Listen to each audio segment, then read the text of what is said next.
A continuación, gente ilustre para cada día. Con el padre Jean-Pierre Bissenbach. Gente ilustre para cada día. 10 de mayo. Matteo Ricci. Hace 400 años, en el siglo XVI, China, con sus 250 millones de habitantes, era una nación desconocida para Europa. Cuando San Francisco Javier evangelizaba en Japón, le decían: ¿cómo es posible que los chinos, que son tan inteligentes, no conozcan el cristianismo? Y Francisco Javier murió mirando a China, donde los extranjeros no podían entrar bajo pena de muerte.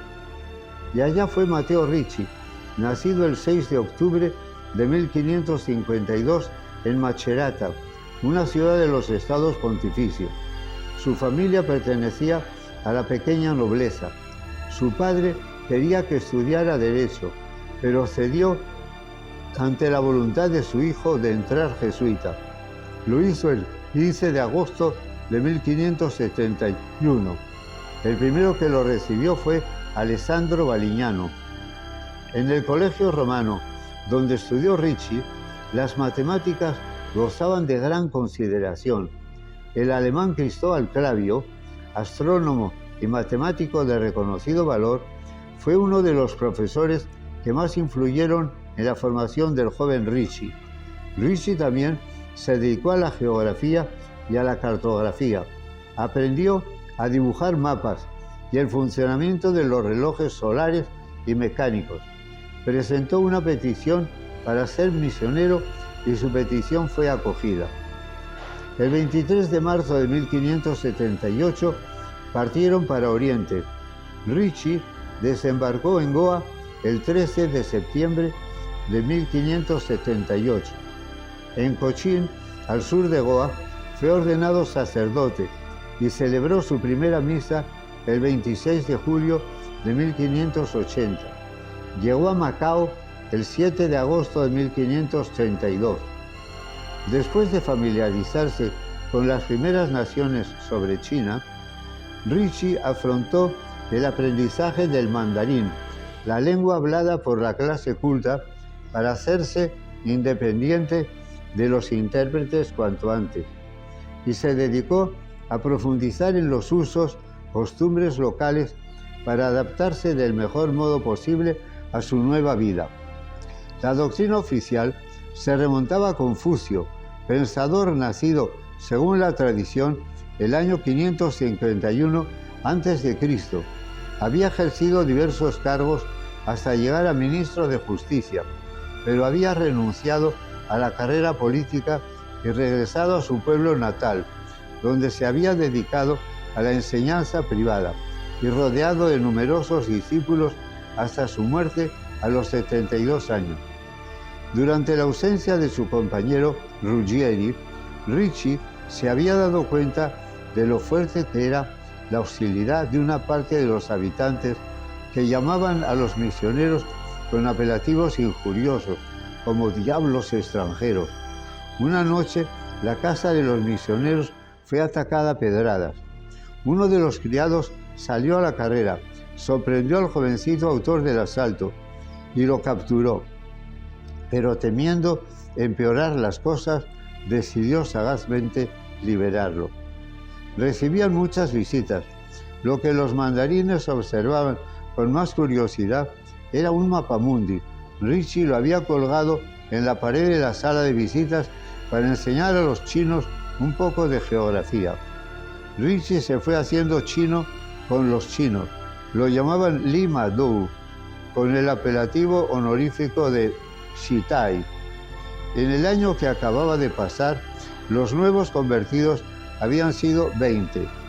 No era un gran número, pero suficiente para demostrar que la evangelización de China era posible. La difusión del mapamundi les había dado notoriedad en toda la provincia de Guangdong.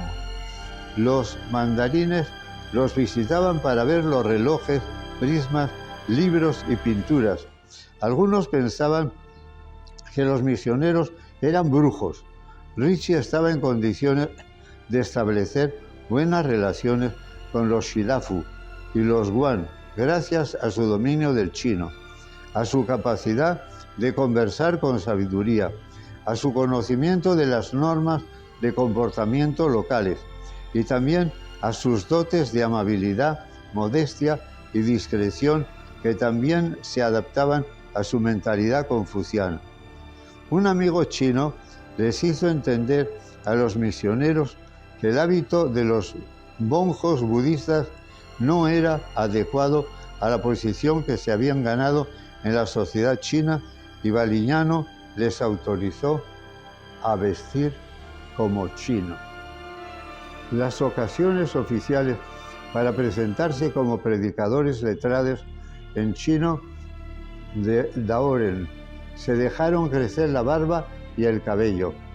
A consecuencia de un memorable escrito por ancianos acreditados que acusaban a los misioneros de planes de conquista, el nuevo gobernador les dio la orden de expulsión de Zhaoqing, donde se habían alojado 6 años, y les permitió ir a vivir a Shaozhou.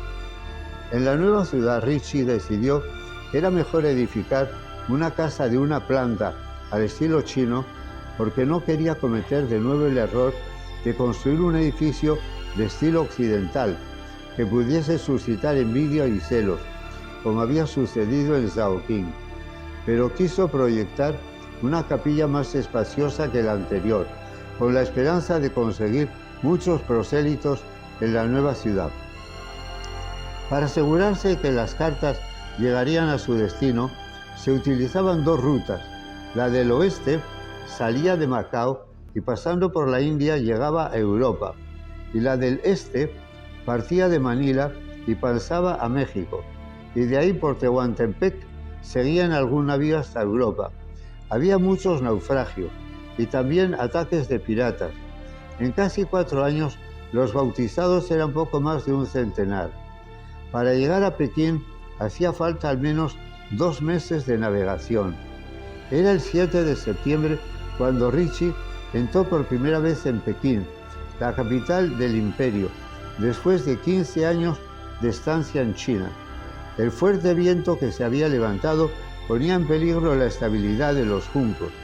Golpeado por una ráfaga demasiado violenta, el barco de Ricci volcó y el jesuita, que no sabía nadar, se encontró en el agua y se encomendó a Dios.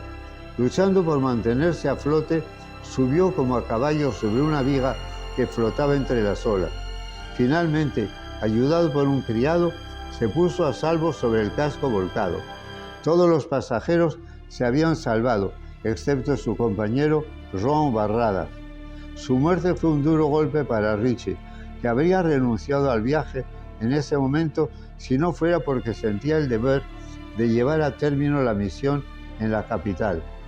Le aconsejaron que se volviera atrás, pero Ricci, en 13 años de estancia en China, había aprendido a insistir para conseguir lo que quería. Llegó a Nankín. Para obtener el permiso para residir en la ciudad, se dirigió al subsecretario de Obras Públicas.